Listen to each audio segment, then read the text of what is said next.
пытаешься? планы все-таки Планы у покорение тебя? Америки. Все-таки достаточно твердый человек. Он хотел спасать мир, а его бизнес просто делал мир чуть-чуть красивее. Действительно воспринимается почему-то проще. Ему кулаком, Как будто бы все ожидают. так и будет. У меня не было денег. Но они такие крутили милые, такие постоянно. домашние.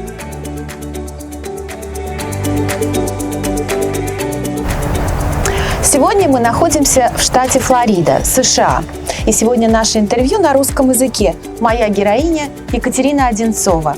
Это моя замечательная подруга, тележурналист, телеведущая, основатель крупного агентства в сфере пиар, предприниматель и просто красивая, очаровательная женщина, с которой всегда интересно разговаривать. Катя, спасибо большое, что ты согласилась дать свое интервью сегодня. Мы с тобой познакомились еще в Калифорнии, и с тех пор общаемся и дружим. Уже прошло, наверное, 6 лет. Может быть, даже больше. Да, ты тогда была летом, мы провели лето. Замечательное прекрасное лето в Кремниевой долине. И потом уже встречались в разных местах. Вот сейчас мы здесь с тобой, в Майами. Каникулы во Флориде. Каникулы во Флориде, так что спасибо тебе большое. Я хотела тебя представить, что Катя Одинцова – это медийная личность, она телеведущая, журналист, бизнес-леди, Самое главное, что я пиарщица.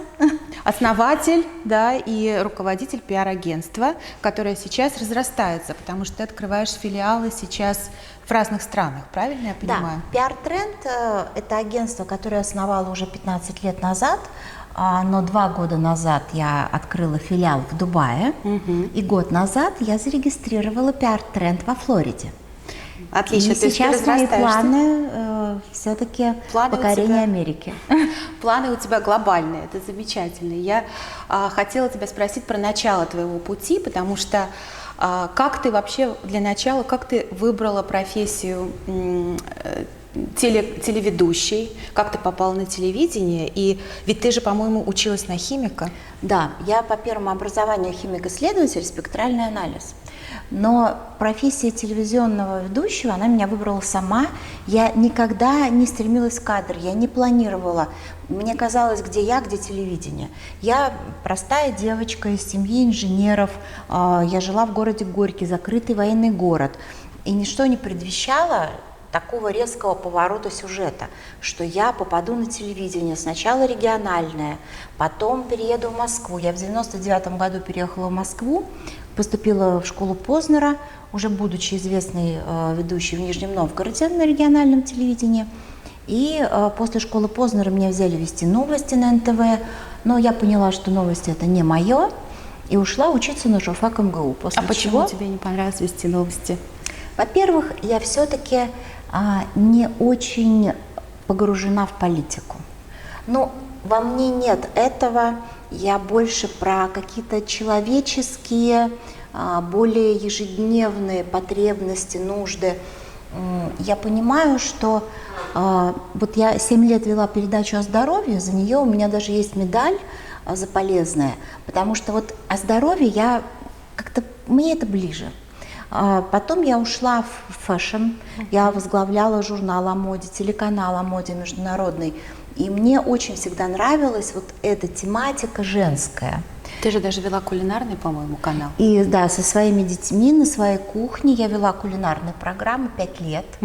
Большой И срок, да? до сих пор моих детей и меня узнают очень многие именно по этим передачам, потому что они были очень популярны, и их очень много закупали местные региональные телеканалы. Но и они такие крутили милые, такие постоянно. домашние, такая обстановка с детьми. Как ты общаешься с детьми, это интересно же людям смотреть, помимо готовки. Хотя, если честно, эта кулинарная программа, она родилась вообще из отчаяния. Мне надо было гасить кредит на ремонт, у меня не было денег. Я подумала, боже, что я могу такое сделать? Я сама придумала этот проект, я продала его на кабельное телевидение, и там очень хорошо платили. И я сказала детям, дети, нам нужны деньги, все работаем. И я делилась подключила, с да, детьми, я им отдавала каждому по 25% от гонорара. И они могли себе покупать компьютеры, игрушки. То есть они с детства узнали, что это такое собственноручно заработанные деньги. Это очень важная вещь. Когда они взрослее осознавали, на какую ерунду они тратили заработанные, они начинали иначе относиться к финансовой Да, грамотности. поняли, что деньги нужно считать. Да, поняли, что не все надо вкладывать в пластмассовые фигурки. И в сладости, да. У тебя уникальные дети, совершенно интересные личности. Чем они сейчас заняты, чем они сейчас живут? Дочка учится в Нью-Йорке в университете. Премед это называется. Точные Медицинская. науки изучать, да. Но она сейчас в процессе выбора, первый год в университете, ей очень нравится, у нее очень хорошие оценки, она постоянно с удовольствием учится. Посмотрим, пока точные науки, на каком этапе она повернет, куда это, она еще не определилась, и она хочет держать это все пока в секрете. Сын работает в Дубае, он занимается там открытием компаний и покупкой недвижимости. Дубай сейчас очень интересное место. Там очень много энергии, там очень много новых проектов, очень все развивается и растет. Очень хорошее место для бизнеса. Я недавно познакомилась там с Павлом Дуровым на благотворительном мероприятии. Да, я вижу, там очень много, Да, там жизнь Натальи кипит сейчас. Водяновой, да. И он тоже сказал, говорит, я вот как увидела это место, я понял, что здесь надо быть, жить, работать, развиваться. Там с точки зрения возможности для бизнеса, просто для всех они равны, это важно. Там трудно открыть бизнес в том смысле, что дорого просто компанию зарегистрировать, это сразу требует вложений.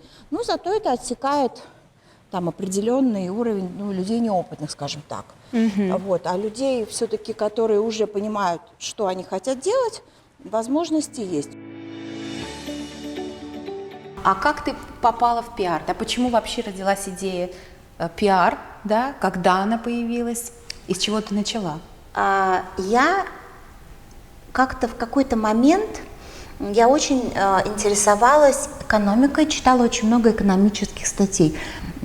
Был такой журнал «Деньги», я его читала еженедельно, не понимая, сначала 80% написанного я не понимала, потом все больше и больше начинала понимать.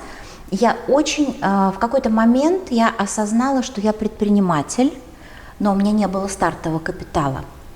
У меня была медийность, у меня были связи с журналистами и со звездами. Поскольку я работала еще и шеф-редактором на Первом канале, я знала всех звезд, поскольку я их приглашала на передачи. И в тот момент я поняла, что у рынка есть спрос на привлечение звезд для продвижения товаров. А тогда еще не было соцсетей, и тогда владельцы бизнесов и брендов не могли сами выйти на звезду через директ. А у меня были волшебные списки с телефонами всех звезд, звезды меня знали, я могла им позвонить и сказать: послушай, вот есть такое предложение, вот открывается магазин, надо прийти туда просто, и там, понятно, что за гонорар, либо за подарки.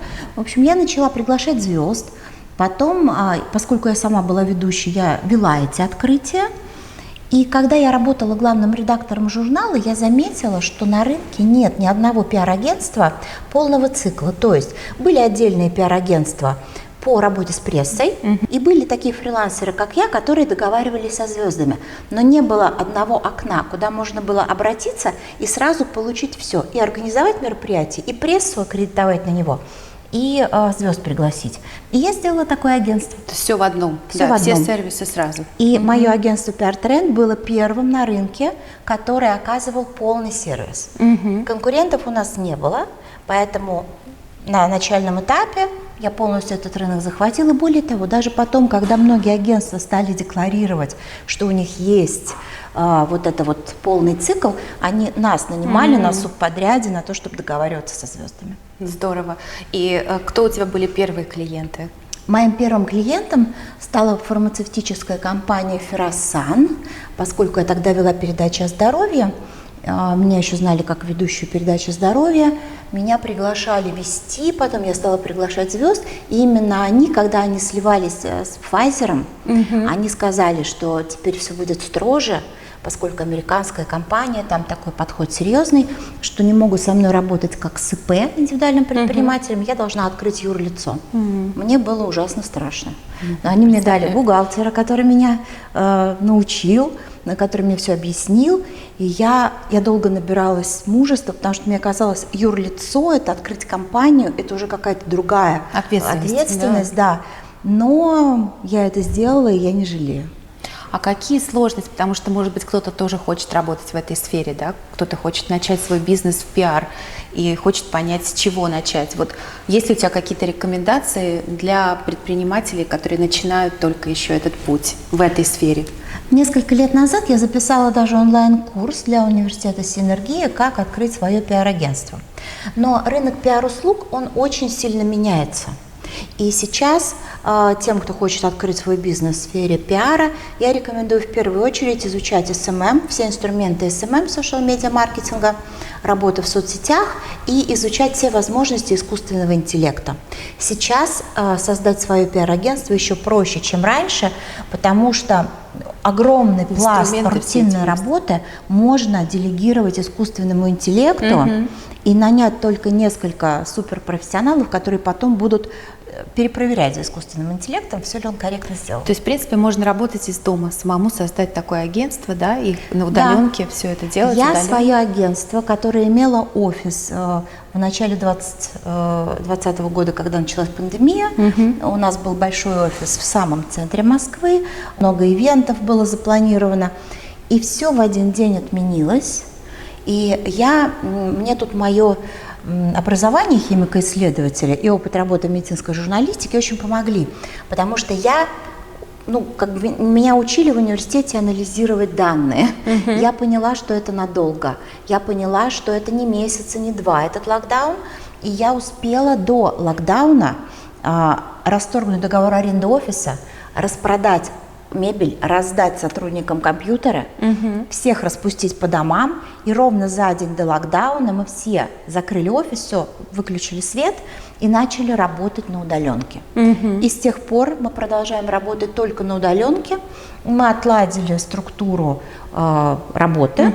И у меня многие сотрудники даже в других городах сидят, и даже теперь уже в других странах. И мы прекрасно работаем на удаленке и с российским рынком, и с Дубаем. И я очень надеюсь, что и здесь, во Флориде, тоже получится. Город постоянно растет, людей прибывает, новые сервисы открываются, бизнесы. Там интересно. И много не только русскоговорящих сейчас Очень людей. много европейцев, очень много американцев. Очень многие туда приезжают и вкладывают, потому что там можно получить 20, 30, 50, 60%. Это рынок растущий, поэтому он привлекателен. Понятно, что я бы не рекомендовала вкладывать туда все. Но 10-20% свободного капитала туда вложить и посмотреть, как оно будет расти. Стоит, да? Стоит. Очень многие это делают, очень много запросов сейчас из Европы. Европейцы еще любят туда приезжать на зимнее полугодие. Но очень много американцев, британцев очень много. Британцев много, да, я слышала. И они не просто живут там по полгода в году, они покупают недвижимость, офисы очень хорошо, и сдают их в аренду. Квартиры, сдают их в аренду. И много работы у них там, они там работают тоже? Многие работают, да. Американцам там платят вдвое выше, вдвое дороже, чем и всем остальным. Да, так то есть что это если выгодно. кто-то работу ищет, тоже можно поехать. Можно попробовать. Да. Для детей там просто есть все. Там столько каких-то парков, каких-то аттракционов. Там хорошие школы, там очень хорошая атмосфера в школах. Там женский бизнес поддерживают, там и кредиты дают. Как раз хотела тебя спросить, что женский бизнес, казалось бы, арабская страна. Они постоянно заявляют на всех женских конференциях, приходят люди из семьи шейха и говорят: мы поддерживаем женский бизнес. Здорово. Если у вас есть хорошие идеи, не стесняйтесь обратиться за кредитом, не стесняйтесь попросить поддержки, мы поддерживаем женский бизнес. Это здорово, да. Я несколько раз это прямо слышала, я так даже удивилась. Очень многие женщины из Европы, из России, кто живет там по 20 лет, они говорят, что там очень бережное такое отношение к женщине, защита женщины есть во всем. То есть даже у женщин отдельные вагоны метро не потому, что женщина не может войти в мужской вагон, а потому что мужчина не может войти в женский. Ага, понятно. То есть женщина защищена, и, в принципе, у нее есть возможности для роста. Есть. Да. Есть. А какие бизнесы, какие сферы бизнеса там, сейчас стоит открыть, куда стоит направиться, какие сферы бизнеса преуспевают? Во-первых, там очень это все-таки средний бизнес, потому что весь крупный бизнес, он принадлежит шейхам. Весь крупный бизнес – это вот Местным, средний да. и мелкий бизнес, да, сервисные бизнесы все можно развивать. А какие сложности есть вот в этом бизнесе, в этой сфере? Выгорание сотрудников, потому что в творческих, интеллектуальных профессиях люди вкладываются эмоционально в работу. И если, например, клиент, бывает такое, что не понимает чего-то, не увидел эффекта сразу, а у пиара накопительный эффект, сотрудники могут Расстроиться, расстраиваться, разочароваться, да? переживать и не получая обратной связи, там, благодарности, чисто человеческой, потому что все-таки в этом бизнесе работают люди творческие, а люди творческие мотивируются не только деньгами. Им очень важно показывать, что им благодарны. Вот, например, я стала спрашивать у своих клиентов обратную связь, потому что не каждый человек эмоционально сам скажет. Я в конце каждой консультации, я очень часто сейчас онлайн провожу аудит личного бренда, аудит пиар-стратегии. Ко мне приходят компании или люди, у которых есть пиарщики, есть пиар-стратегия, но она, допустим, не работает так, как им хочется. Они приходят, я проверяю, где-то допущены ошибки, где-то надо сместить фокус, где-то надо переформулировать. Я провожу консультацию, 1,5-2 часа, разбираю, и я стала в конце спрашивать обратную связь. И такие теплые слова говорят, и такая благодарность, что это меня заряжает. И вот справляться с выгоранием, когда ты получаешь Фидбэк, то есть обратную связь, да. Это стало гораздо легче. Сейчас, когда я стала получать обратную связь, казалось бы, так просто, я ухожу наполненная, мне хочется сделать еще. Вот сейчас женщина-предприниматель в современном мире, меняющемся, какими качествами должна обладать? Потому что мир совершенно иной, все поменялось. Женщина-предпринимательница должна быстро меняться, быстро реагировать на меняющиеся обстоятельства, принимать решения быстро, потому что то есть если бы, например, в пандемии я не приняла решение о переводе онлайн, я просто разорилась уже через полгода. Ты же свой офис, да? Да, я офис закрыла. Когда 2 месяца ковида. Там Решение долго до этого была? 10 лет, Да. в самом центре города, прекрасный Такое красивое офис, место. Да. Но я поняла, что если я его не закрою, то есть я проанализировала и посмотрела, если это через месяц закончится локдаун, окей, а если он не закончится через месяц, какая у меня перспектива? И когда я увидела, что я же не могу повлиять на ситуацию, да, то есть всегда надо просчитывать самый негативный сценарий и думать, а если это, то что? То есть нужно не жалеть иногда какие-то вещи и отпускать, если ты взвесил и то, и это за, и против, Да. то иногда приходится, чем-то жертвовать ради того, это чтобы как бизнес хирургия. двигался дальше. Это как хирургия. Я, кстати, хотела стать хирургом, возможно, мне вот это вот тоже помогло. Если ты понимаешь, что это аппендицит, ты должен его резать. То есть Всё. надо уметь отрезать Да. ненужное. В крайнем случае ты понимаешь, что если будет благоприятная обстановка, и ты будешь восстанавливать бизнес, ты его восстановишь. Ты один раз его Ты уже его как-то поднял? построил, ты его восстановишь. Офис найти, снова всем туда переехать, не такая сложная задача. Да, неприятно. Людям свойственно в непонятной ситуации застывать и не действовать, Хвататься не принимать за что-то. решений. Да. Вот это очень важно отпускать, потому что мы не можем повлиять на очень многие факторы, на очень многие события. Но мы можем и должны, если мы хотим, чтобы наш бизнес развивался или как минимум не погиб, мы должны брать на себя ответственность за неприятные, порой трудные решения. Меня в коллективе не понимал вообще никто. Когда я закрывала офис, Все были против? все были против.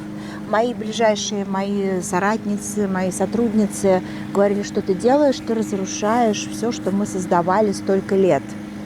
Я говорю, девочки, вы готовы со мной нести убытки? принципе, нет. Они-то как бы остаются, Да. коллектив остается, это же только офис с другой Да, стороны. То я есть- говорю, вы готовы нести убытки в случае, если эта ситуация затянется? Не готовы? Значит, придется подчиниться моему решению. Я вообще всегда старалась с коллективом обсуждать сложные решения и убеждать их в своей правоте до того, как настоять на своем. Но в случае с переездом я просто настояла на своем. То есть ты не выслушивала их мнение, да? Я То есть- выслушивала. Они упирались, что я совершаю ошибку. Я сказала, окей, ну это моя ошибка. За нее Пусть плачу это я. будет на мне, да? Да. Все, и это спасло наш бизнес. То есть женщине-предпринимателю, помимо того, что нужно взвешивать все за и против, нужно принимать вот такие резкие движения и нести ответственность, ты все равно на себе несешь. Ты Конечно. должен принять иногда вот такое решение, Да, неудобное, иногда казалось бы. неудобное, жесткое. Почему-то от мужчин эти решения легче воспринимаются коллективом. Да? Да, потому что мужчина как-то вот, у него как-то это очень органично по столу кулаком. Как говорит, будто я бы так все решила, ожидают. так и будет. Я тоже это заметила. А когда женщина так себя ведет, говоришь, она стерва. Да, когда я начинаю что-то на своем совещании своим сотрудникам говорить достаточно какие-то жесткие вещи, ну не жесткие, в культурной, естественно, в вежливой форме, но Да. говорить, что, ребят, нам нужно вот это сделать и вот Неприятные это. какие-то вещи, да. Как это воспринимается? Иногда даже я прошу кого-то из мужчин, проект-менеджеров, выступить и говорить, потому что это действительно воспринимается почему-то проще. Да. И все, да, соглашаются, действительно, Да. нам стоит сделать вот эти изменения. Да. Вот такой У вот меня в интересный парадокс. У меня в коллективе вообще не было мужчин, кроме водителей. Я совершенно не шовинист. Ну, просто так получилось. Просто мы очень много работали в фэшн-сегменте, и там все-таки в основном девочки. Иногда у нас были мальчики-стилисты в команде, но потом, когда я перешла уже в работу с брендами техники, работала LG Electronics, Bang & Olufsen, Pfizer, фармацевтическая компания, да, то уже стала привлекать менеджеров мужчин, но все равно мне как-то с женщинами понятней, потому что я все-таки достаточно твердый человек. И женщинам мою твердость воспринимать легче, чем мужчинам. Интересно. Я всегда очень внимательно расспрашиваю клиента о его стратегии, ну то есть о его целях, Что он хочет в долгосрочных. результате? Чего он хочет через 30 лет, я спрашиваю. Чего он хочет через 10 лет, Не через все это 5. знают, да. Но мы это вот Пытаются мы это понять, да. обязательно пытаемся вытащить. Что хочет он услышать на своем 50-летнем юбилее, что он считает пиком своей карьеры. Мы стараемся его долгосрочные связи, цели увязать с его нынешней стратегией. Иногда в ходе сессии мы понимаем, что человек идет не туда. Он хочет одного, а по инерции продолжает двигаться в другую сторону. И тогда я показываю, говорю, смотрите, вот вы хотите сюда, а идете сюда. Давайте мы решим, либо вы хотите сюда, либо мы поворачиваем сюда. И мне очень нравится видеть, как моя работа действительно помогает людям быстрее приходить из точки А в точку Б. Это самое главное. А еще бывает так, что, например, мы начинаем работать, и я вижу, что и стратегия у клиента хорошая, и продукт хороший, а что-то не срабатывает. И бывают просто чисто психологические у него ограничения. Например, у меня был клиент, который, как оказалось, внутренне стыдился своего бизнеса. Он хотел спасать мир, а его бизнес просто делал мир чуть-чуть красивее. И у него был вот этот внутренний диссонанс, что он-то хотел мир спасать, а он его просто украшает. Мы с этим поработали. Он как бы начал было не понимать, так. что порой то, что он украшает мир, это Тоже. очень многих людей спасает и делает их более счастливыми. Да. Мы с этим поработали, и у него бизнес пошел в гору. Да, то есть важно прислушиваться к клиенту и тоже быть своеобразным психологом, понять тип Дело в человека, том, что он хочет. Да, я изучала психологию, я посвятила этому 4 года на многочисленных курсах, я училась у лучших специалистов, я очень много занималась у знаменитого профессора Гиппенрейтер. Это такая у него была методика гармонизации общения с людьми и собственного отношения с миром. А на самом деле во всем, вот если в основе твоих действий лежит гармония, и благие намерения, ты идешь гораздо легче. Да, я тоже это заметила, тоже имея свой бизнес, что если ты настроен ты, то есть как бы должна быть направленность не к себе, я хочу Да. себе заработать, там чего-то достичь, а направленность Дать к этому человеку, миру. наоборот. Да. Тогда совершенно другая, получается, другая психология, а деньги и все остальное, оно приходит уже потом. Да. Знаешь, как говорят, работай на совесть, а деньги догонят. Это правда так. Ну, так на опыте Да. получается. Это действительно так, когда ты искренне хочешь сделать все для успеха твоего клиента, когда ты выкладываешься, когда ты не шаблонно работаешь, когда ты вдумываешься, как лучше сделать стратегию твоему клиенту, когда ты просто вот погружаешься в его мир, тогда все получается. Ну, вообще меня всегда восхищало твое умение, твоя стойкость и умение, как бы перестроиться, вдруг развернуться на ходу Да. в какой-то совершенно неожиданной ситуации, да, потому что у многих людей это сразу их в какое-то такое вгоняет каменное состояние, они не могут принять решение. А Это ты качество столько раз. важное. Это Важное врожденное или это все-таки можно Это как-то воспитать в себе? тренировать нужно в себе. Ну, сейчас это модный термин адаптивный интеллект. На самом деле гибкость. Его можно в себе тренировать. И нужно в себе тренировать, потому что в современном мире это очень важный soft skills, важнейший. Эмоциональный интеллект и адаптивный интеллект. Они сейчас имеют большее значение, чем какие-то твердые знания, навыки, потому что твердую информацию ты мгновенно нагуглишь. Да, можно найти. А вот умение гибко реагировать и чувствовать, интуицию не глушить свою. Интуиция – это мощнейший, это наш искусственный интеллект, который в нас есть. Да, подсказывает нам. А мы его глушим порой, Да. потому что вот нам кажется, вот тут вот у нас цифры какие-то другие. Ну, слушать свою интуицию не все могут, да? Вроде она есть, а у кого-то уже забита просто она. Забито, конечно.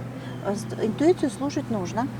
Для того, чтобы интуиция не молчала, женщина-предпринимательница обязательно должна заботиться о своем уровне энергии и о том, чтобы какое-то количество времени, необходимое ей, бывать в тишине.